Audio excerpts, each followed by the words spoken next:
Har bir inson jufti bilan yaralgan. Har bir odam balog'at yoshiga yetganida kelajakda quriladigan oila haqida xayol suradi. Hayot ertak emas. Barcha oila ham davomiy emas. Har xil juftliklar bor. Kimnidir o'lim ajratsa, kimnidir yo'qchilik yoki shunga o'xshash hayotiy tashvishlar yo'llarini ayro qo'yadi. Lekin shunday juftliklar borki, har qanday qiyinchilik ularning oldida taslim bo'ladi. Xoh kasallik, xoh yo'qchilik, hattoki g'araz maqsadlar yo'lida qilingan ig'volar ham ular oldida kuchsizdir. Qani endi imkon bo'lsa-yu barchaga shunday juftlik nasib etsa? Yo'q, bunday bo'lmaydi. Chunki hamma ham sofdil yoki insofli emas. Hayot yo'li bir inson bilan bog'lanar ekan, doim ham yaxshi va farovon kunlar bo'lavermasligini bilishi va shunga tayyor bo'lishi kerak deb o'ylayman. Yaxshisini kutib yomoniga tayyor turish menimcha unchalik ham yomon emas. Balki shunday qilinsa, bexos kelgan kulfat insonni kuchliroq va chidamliroq qilar. Sabr qilinsa barchasi yaxshi bo'ladi. Oyning 15 qorong'u bo'lsa, 15 u yorug'. Keling, sizga bir hikoyani o'qib bersam, balki bu hikoya kimgadir dalda yoki dars bo'lar.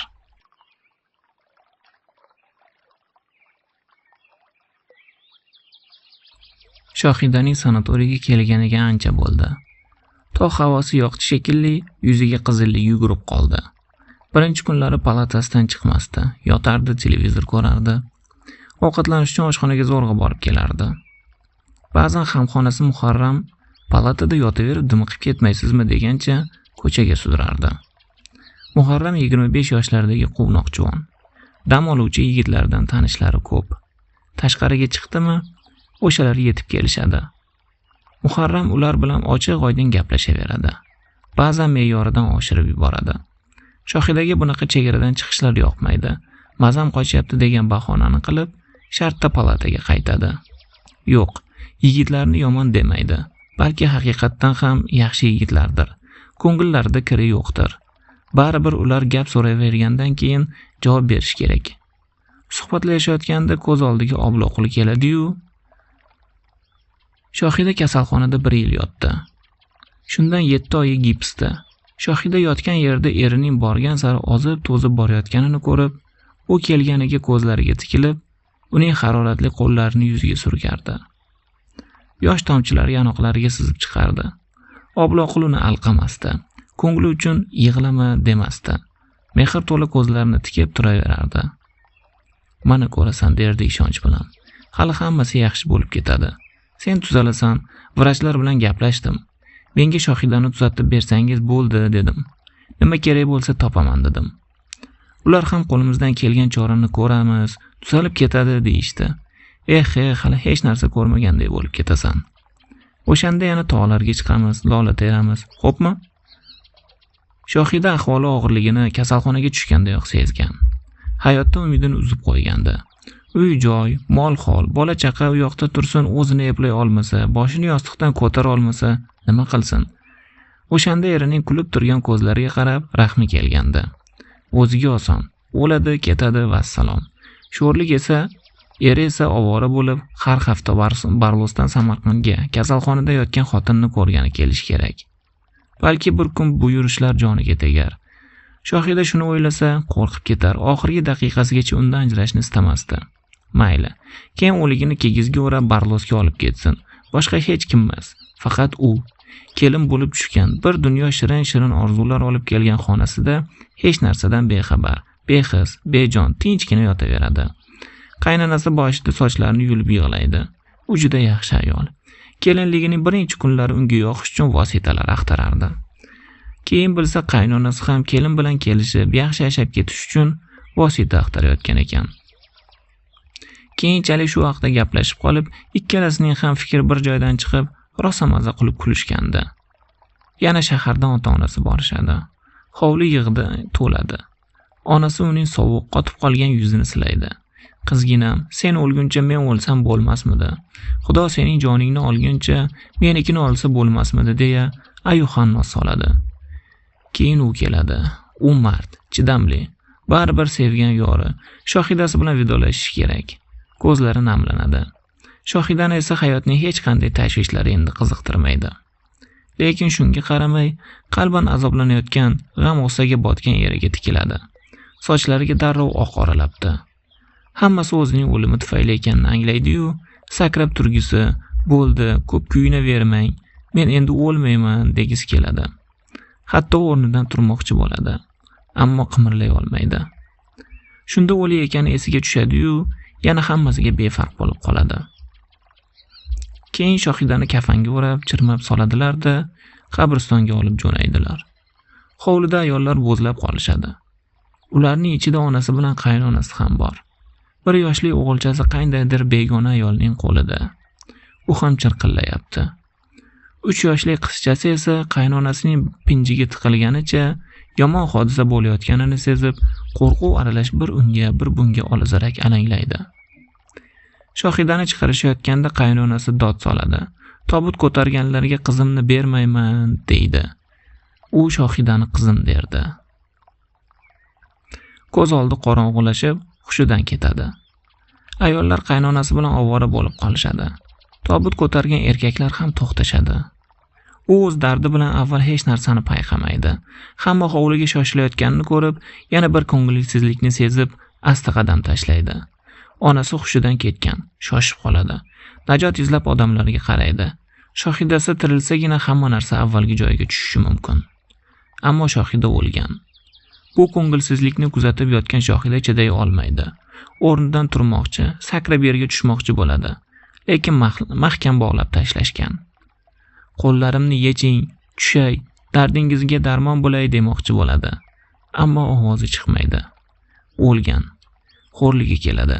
O'lgan odam ojizligini, tiriklar nima qilsa shu holga tushishini yana bir bor eslab, qimirlashga harakat ham qilmay yotaveradi. Shohida kasalxonaga dastlab tushgan kezlar shunaqa vahimali narsalar haqida ko'p o'ylardi. Ba'zan qo'rqsa, ba'zan o'z o'limiga ham odatdagi voqeaday xotirjam qaraydigan bo'lib qolgandi. Yaxshi ham u bor ekan. Bo'lmasa so'zsiz g'amning o'ziyoq Shohidani ado qilardi. Sochingni supurgi, qo'lingni kosov qilib bo'lsa-da, ko'nglini oladigan ering bor ekan. Tuzalib chiqqanidan keyin sira gapini ikki qilma deydi vrach. Shohidaning ko'zlari porlab ketadi. Yaqinining yaxshiligini qalban his qila turib boshqa birovdan ham eshitish odamga alohida quvonch bag'ishlar ekan. Uni eslasa, yuziga yosh tomchilari sizib chiqaveradi. Artmaydi, artishga urinmaydi. Mayli, nimaga yig'layotganini bilib qo'ysin. Baxt yoshlardan uyalish shart emas. Har kim ham Shohida erishgan baxtga muyassar bo'lavermaydi. Har bir juvonning ham turmush o'rtog'i obloquldek sodiq va mehribon emas. U ishonch bilan toqqa chiqamiz, lola teramiz dedimi, demak terishadi.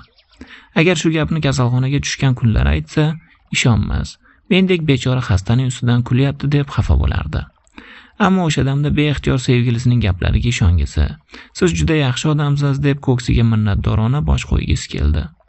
Ammo hamli gipsda yotibdi. Ko'p o'tmay Shohida yana yurib ketadi. Ular birgalashib toqqa, lola sayliga chiqishadi. Ikkovlon qo'l ushlashgancha lolazor oralashadi. U lola tutadi. Shohida lolani olayotganda kaftidan tutib qoladi. Qo'llari haroratli. Harorat Shohidaga ham o'tadi. Uning ko'zlarida mehribonlik, sadoqat mujassam. Bu nigohlarda Shohida ilg'aydigan va ilg'amaydigan, sezadigan va sezmaydigan, biladigan va bilmaydigan ko'pdan ko'p yaxshilik alomatlari bor. Hammasi Shohidaga atalgan. Shunisini his qiladi-yu, Shohidaning baxtiyorligi 10 chandon oshib ketadi. Qo'lida esa lola. Lolani birgalashib tutib turishibdi. To'lib toshib kelayotgan hislarni jilovlash uchun Shohida lolaga qaraydi. Fikrini chalg'itishga urinadi. Ammo qayoqqa qaramasin, ko'zlari birgina uni izlaydi. Yuragi birgina unga intiladi. Fikrlari birgina unga qaratiladi. Beixtiyor o'zi uning bag'riga otiladi. Uyalib yuzini uning ko'ksiga yashiradi. Hamma yoq qip-qizil lola, xuddi yoyilgan gilamdek. U toqqa chiqamiz deganda Shohida shunday xayollar surgandi. Asli ikkovining tanishishlariga ham lola sayli sabab bo'lgandi. Umuman, buni unchalik lola sayli demasa ham bo'laverardi. O'shanda ham toqqa chiqishgandi. Samarqandda institutda ikkisi parallel guruhlarda o'qishardi-yu, hech yurak yutib yaqinlashib, biron marta tuzukroq suhbatlashmagandilar. Albatta, o'sha voqeagacha bu narsa ikkisining ham xayoliga kelmagandir. Jismoniy tarbiya darsidan sinovdan o'tish uchun shahardan 15 kilometr naridagi Oxalik tog'iga piyoda turk poxod tashkillashtirildi. Ikkinchi kurs bitiruvchilari ko'chalarni to'ldirib Samarqanddan chiqishdi. Yarim yo'lga yetgancha birikib harakat qilishdi. Keyin tartib buzildi. Ko'plar toliqib, ortda qola boshlashdi.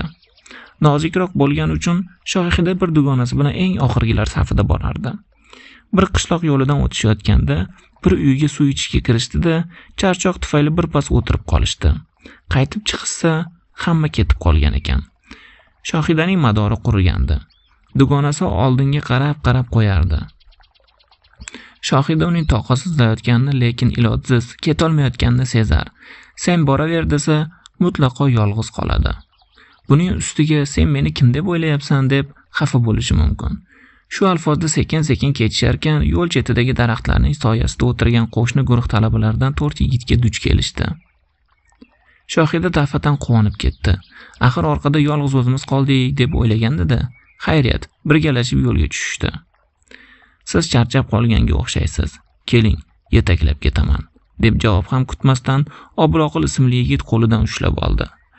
Og'ir yukdan xalos bo'lganiga quvongan dugonasi ozroq yonma-yon yurdi-yu, keyin oldinroqqa o'tib yigitlarning biri bilan qo'l olishdi. Shu tariqa ketaverishdi.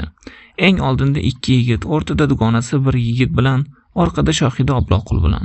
Yiqilayotganingda tayanch borligini bilsang, har qalay ko'ngling cho'kmaydi. Shohida xuddi shu tayanch Obloqul ekanini, unga suyanish kerakligini, unga suyanish mumkinligini his qilib, ancha xotirjam tortgandi. Shohidaning xushtorlari ko'p edi. Shohida ularni ahmoq qilar, ovora-yu sarson etib yugurtirardi.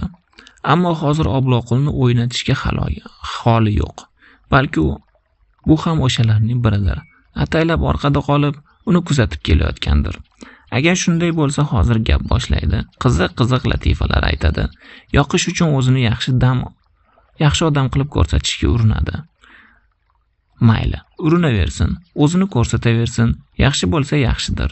Shohidaga farqi yo'q, yetaklasa kifoya. Dugonasining kishi bilmas g'ijinishlarini ko'rmasa, hammasiga rozi. Hozir Obloquldan foydalanib qolish kerak. Qizlik latofatidan uni chalg'itib foydalanmasa, nima qilib yuribdi qiz bola bo'lib? Biroq qancha yurishmasin, Obloqul gapirmas, gapirishga urinmas. Shohidaning qo'lidan tutgancha oldinga qadab ketib borardi. Balki meni o'ylayotgandir deb yigitning yuzidagi fikrlarini o'qmoqchi bo'lar. Ammo bir maromda harakat qilayotgani tufayli yigitning yuzida ham bir xil o'ychanlik ifodasi aks etar. Shohida hech narsani anglay olmasdi. Obloqul har zamonda qarab qo'yar, faqat ko'zlaridagina mehribonlik bilan kulib turardi. Nihoyat nigohlar rosmana to'qnashdi. Shohida, qachon yetamiz, charchab ketdim-ku, tezroq olib bormaysizmi degandek zorlandi. Yuravering, yaqin qoldi degandek Obloqul qizning qo'lini daldali qisib qo'ydi. Qo'llari haroratli. Harorat Shohidaga ham o'tib, yurishlari bir muncha tetiklashdi. Oltovlon soy bo'ylab borishmoqda. Borgan sari soy kengayib, yo'l chekinardi. Yo'l jarlik ichiga tushdi. Keyin jarlik ichida daraxtlar uchradi. Ular tobora ko'payib, tog' yonbag'riga yetishganda daraxtzordan narini ko'rib bo'lmay qoldi. O'zlaridan oldin kelayotganlarning izi yo'qolgandi. Yana yo'l yurishda davom etishdi. Yana daraxtlar kamayib, jarlik tugab, tog' oralig'idagi soyning o'zi qoldi. Shohida qattiq charchadi. Ixtiyorsiz ravishda yigitning bag'riga kirgancha behol qadam tashlardi. Ilojini qilsa-yu, shartda o'tirsa. Keyin ammo oldindagilar ketib borar, ikki ortlardan sudralar. Asosiy guruh so'ra ko'rinmasdi. Shohida yigit shundoqqina qulog'i tagida nafas olayotganini sezar. Nafasi 1-2 dona soch tolalarining muttasil pirpiratardi. Nogahon yana tizginsiz xayollarga berildi. Hozir Obloqul to'xtab Shohidani o'ziga qaratsa-yu, mahkam quchoqlab o'paversa-ya, nima bo'ladi? Qarshilik ko'rsatadimi? Siltab tashlaydimi? Baqirib yordamga odam chaqiradimi? Ana bir to'rtalasa ancha oldinda, bir tomon soy, ikkinchisi tomon qir, oldilarida baland cho'qqi. Dodini kimga aytadi? Yigit keyin o'zi ham, shuni-ya, nega bunday o'ylayapti? Nimaga yigitni nazari ilmayapti? Hamma yigitlarga o'xshagan yigit umuman o'ptirsa nima qilibdi? Birov ko'rib o'tiribdimi? Hindulardagidek ana bu toshlar orasidagi g'orga kirib olishsa. Keyin Shohida o'z o'ylaridan lazzatlanib kulimsiradi. Voqea qanday davom etishini tasavvur qilib, qo'rqib ketdi. Keyin bu faqat xayol-ku deb o'ziga o'zi tasalli berdi. Obuloqil esa hamon oldiga qaragancha nimalarnidir o'ylab ketib borar. Yonidagi qiz fikran u bilan nima ishlar qilganidan mutlaqo bexabar edi. Yo'q, bu yigit unaqalardan emas. Shu daqiqa Obuloqil unga nazar tashladi. Ko'zlari mehribonlik bilan kulib turardi. Yo'q, bu ko'zlar aldamaydi. Bu ko'zlar alday olmaydi. Fikran takrorladi Shohida va uyalib qo'ydi. Qiz bola boshi bilan shunaqa narsalarni o'ylayapti-ya. Navbatdagi do'nglikdan oshganlarida to'rtovlon suv bo'yida o'tirishgan ekan. Yo'l bo'ylab tog'ning ancha ichkarisiga kirib ketishgan. Tog'u toshlar orasida salkam 2 soatdan beri yurishar. Lekin hamon asosiy guruhning qorasi ko'rinmasdi. Har yerda sayrga chiqqan kichik guruhlar qiryon bag'irlarda dam olib yotishar. Ulardan gap so'rab tayinli javob olisha olmasdi. Nihoyat hech kim uchramay qo'ygandan keyin to'rtalovi o'tirib olishgan ekan. Ular to'rxartalarda olib chiqqan tushliklarni o'rtaga qo'yishdi. Shohida qo'liga non, shokolad oldi. Ammo ishtahasi bo'g'ligini anglab, qo'lidagilarni joyiga qo'ydi. Obuloqil esa shapati nonning yarmini sindirdi-da, soy suviga botirib yeya boshladi. Siz ham shunday qiling dedi u. Har qanday shokoladdan ko'ra mazaliroq. Shohida jilmaydi. Keyin yigit uzatgan nonni soy suviga botirib, biroz shimirdi-da, tishladi. Nazarida shirindek tuyuldi. Nonni yana suvga botirdi, yana tishladi. Non juda shirin. Shohidaning ishtahasi ochildi. Toliqqanini unutdi. Obuloqilga shodon tikildi. Uning ko'zlari aytmadimmi, zo'ra deganday tikilib turardi. Shohida boshqacha bo'lib ketdi. Obuloqilning ko'zlaridagi nur qalbining qaysidir burchini yoritayotgandek. Shunday o'zgarishni o'zida birinchi marta his qilayotgandi. Shohida endi ichida Obuloqilni maqtayotgandi. Nimasini maqtaydi? Nimaga maqtaydi? Hammaga o'xshagan yigit. Azaldan yigitlar qizlarga yordam berib kelgan. Hech ajablanarli joyi yo'q. Baribir ipsiz bog'lanib borayotganini tushunar. Sovuqqon bo'lishga harchand urinmasin, eplay olmasdi. Shunchaki qarayman deb yigitga mehr bilan tikilayotgan ustida o'zini o'zi qo'lga tushirardi. Yuragi esa uzoqdan eshak mingan odam kelaverdi. Shu tarafga ketayotgan yigit qizlarni ko'rmadingizmi, ota? Yo'q dedi ota eshagini to'xtatib, qo'lidagi chopon tayoqni qo'ltig'iga qistirib, oq qoralagan soqolini silarkan, sinovchan ko'zlarini yigitlarga, keyin qizlarga tikdi. Sizlarga kim kerak? Biz Samarqanddan Turpoqotga chiqqan talabalarmiz. Asosiy guruhdan orqada qolganmiz. Ular shu tarafga ketgan bo'lish kerak. Ota Turpoqot mag'zini chaqmoqchi bo'ldimi, bir zum soqolni tutaylab o'ylandi. Shahardan kelganlarning hammasi pastda dedi keyin. Bu tomonda faqat qo'y suruvlari bor. Ko'rmasdan o'tib ketgansizlar. Yo'r jarlikka tushganda qalin daraxtlar bor. Shaharliklar odatda o'sha yerdan qaytishardi. Oltovlon bir-biriga qarashdi. Ota eshagining qorniga nuqib, yo'lida davom etdi. Hammasi charchagan. Oxirgi umid uchqunlari ham so'ngandi. Orqaga qaytish kerak. Yana avvalgidek 3 bo'lak bo'lib orqaga qaytishdi.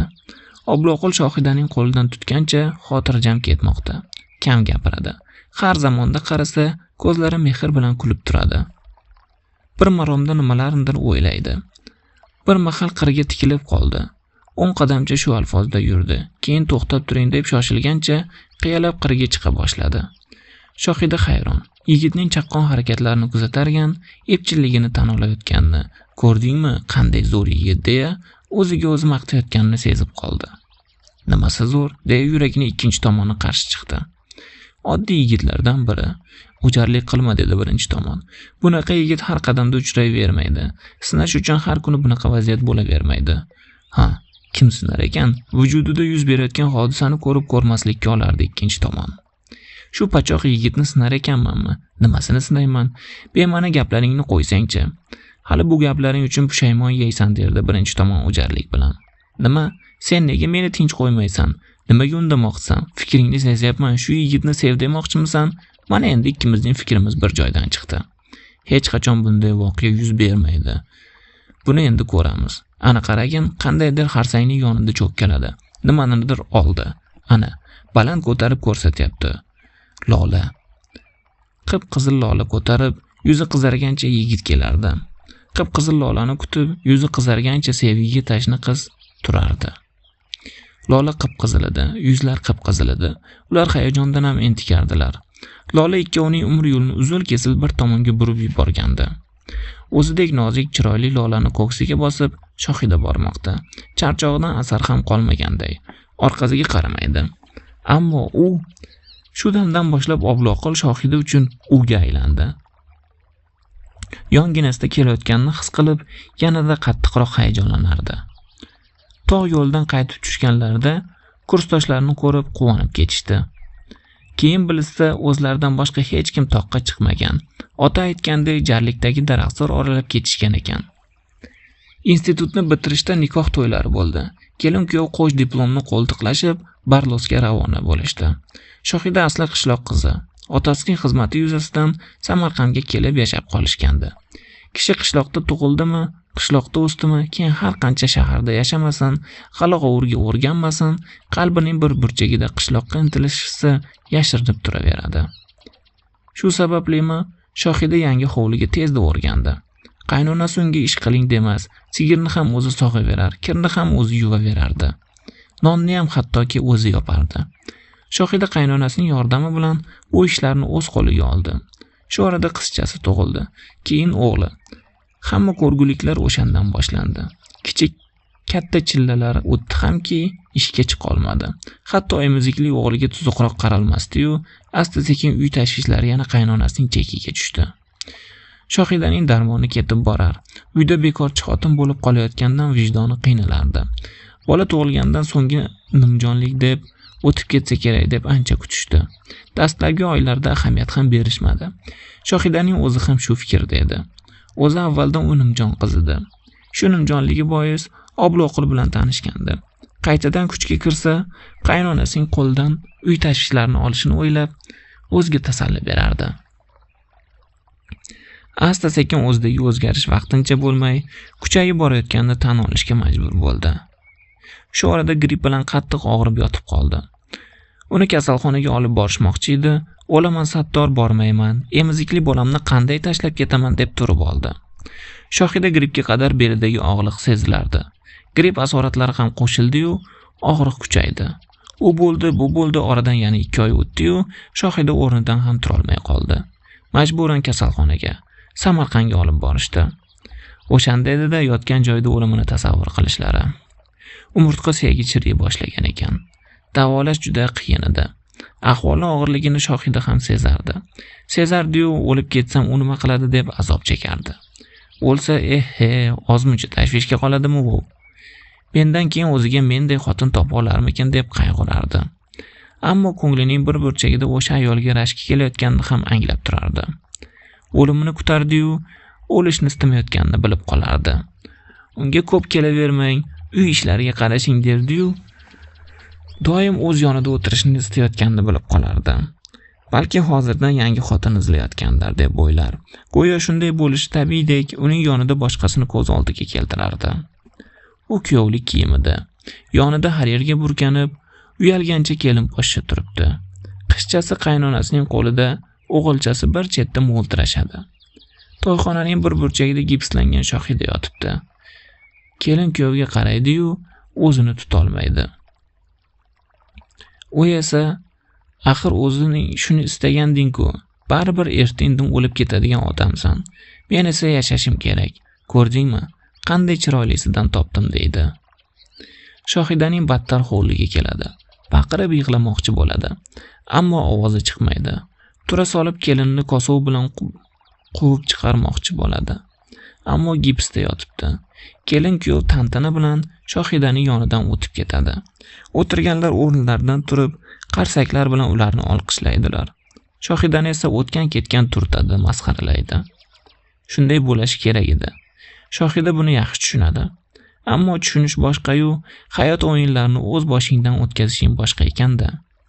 Taqdirga tan bermoqchi bo'ladi, biroq yuragida isyon. Yostig'i ho'l bo'lib ketdi. Kimdir peshonasiga qo'l qo'ydi. Ko'z yoshlarini aytdi. Shohida siltab tashladi qulog'iga. Shohida, bu men keldim degan muloyim ovoz eshitildi. U bu yerda nima qilib yuribdi? Hozirgina kelinchakning yonida savlat to'kib turuvdi-ku. Shohida qo'rqibsa ko'zini ochdi. Haqiqatdan ham yonida u. Shohida battar yig'ladi. O'zini to'xtatib ololmasdi. Sizdan iltimos, Shohidaning birinchi gapi shu bo'ldi. Agar yana uylanadigan bo'lsangiz, men o'lganimcha sabr qilib turing. Xo'pmi? Tentakay dedi u. Nimalarni o'ylab yotibsan? Men dori topib kelyapman. U yerdan boshqa hech kimda yo'q, kamyob. Vrachlar buyurishganda ko'p joylarni izladim. Oldindan chiqib ketgandan beri hali uyga borganim yo'q. Shohida dorini ko'rgandan so'ng obloqulga sinchiklab qaradi. Ko'zlari kirtaygan, yoqasi kirlangan, soqoli o'sgan. Shohida uyalib ketdi. Xayolimda biznikida to'y bo'layotgan emish. Siz boshqa bir kelinchak bilan to'rda bosh egib turibsizlar, dedi Shohida o'zini bosib olgandan keyin. O'rnimga olgan yangi xotiningizga qarab, alam o'tib yig'layotgandim. Siz Shohida shirin jilmaydi. Olib bergan xotining chiroylimi?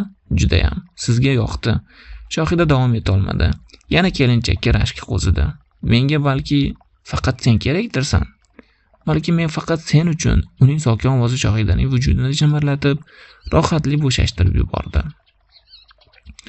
O'shaytni aytgan edi-da, toqqa lola sayliga chiqamiz deb. Uni yana bir marta qattiq ovora qilganini eslaydi. Gipsni olganlardan keyin darrov yaxshi yurib keta olmasdi. Shuning uchun qo'ltiq tayoq kerak edi. Vrachlar buyurgandan keyin rosa bir hafta izlabdi. U shahardan bu shaharga dorixona izlab ketaveribdi. Oxir hafsalasi pir bo'lib qaytib kelsa, o'zlarining Barlosdagi kichkina dorixonaning bir burchagida ikkitasi 8 yildan beri xaridor chiqmay chang bosib yotgan ekan. Ola solib Samarqandga jo'nayveribdi. O'shanda yana avtodaho, lekin baxtiyor holatda kirib kelgandi. Birinchi marta oyoqqa turganicha, xuddi go'dak endi qadam tashlayotgandek, vrach bilan u ikkovlon ikki qo'ltig'idan tutishdi. O'z oyoqlari bilan yurish qanchalar katta baxtligini yolg'izgina Shohida biladi. Bemalol qadam bosadigan bo'lgancha u yonidan ketmadi. Shohidaning unga rahmi kelar. Uyda qaynonasi bolalari bilan juda qiynalayotganini bilar, lekin uni yonidan ketkizishni istamasdi. Ayni daqiqada Shohidaga qo'ltiq tayoqdan ham ko'ra ko'proq uning o'zi kerak edi. 1 yil deganda kasalxonadan uyga javob berishdi. Vrachlar Shohidani sanatoriyga jo'natishni maslahat berishdi. Avvalgidek kuchga kirishi uchun sanatoriy sharoitida davolanishi shart ekan.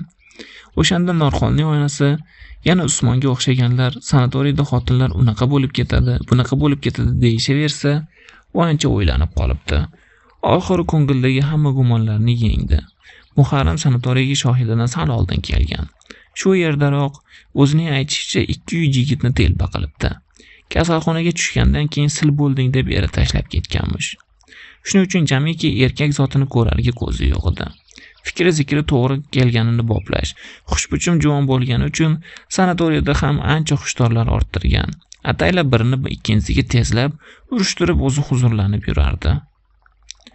Muharram Shohidaning hikoyasini maroq bilan tinglasa-da, Obloquldek yaxshi odamlar borligini tan olgisi kelmasdi. Bu Shohidaga yanada xushyoqar, uning aziz kishisi borligidan faxrlanardi. Muharram esa ko'p o'ylanadigan bo'lib qoldi.